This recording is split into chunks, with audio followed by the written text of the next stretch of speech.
Facial আমি সকলোৱে কৰোঁ আৰু ফেচিয়েল কৰাটো আমাৰ ছালৰ কাৰণে খুবেই প্ৰয়োজনীয়। মই প্ৰায়ে ঘৰতে ফেচিয়েল কৰোঁ আৰু এইদিনাখনো মই ঘৰতে ফেচিয়েল কৰিলোঁ। তেতিয়া ভাবিলোঁ মই এটা চুটিকৈ ভিডিঅ' বনাই আপোনালোকৰ লগত শ্বেয়াৰ কৰোঁ। মই কৰিছিলোঁ অৰিফ্লেমৰ লাভ নেচাৰৰ নাৰিছিঙৰ যি প্ৰডাক্ট আছে ফেচিয়েলৰ, মই সেই প্ৰডাক্টেৰে ফেচিয়েল কৰিছিলোঁ।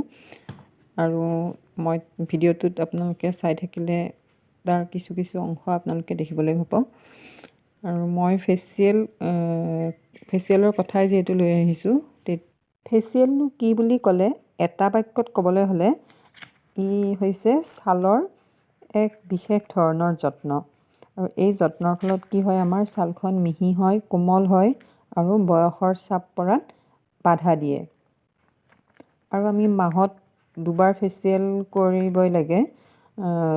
আৰু এইটো আমি ঘৰত যেতিয়া নিজে কৰিম নহয়, তেতিয়া আমাৰ ফেচিয়েল এটা সাধাৰণতে আৰম্ভণিৰ পৰা শেষ কৰোঁতে আধা ঘণ্টা 20 মিনিট সময় লাগি যায়।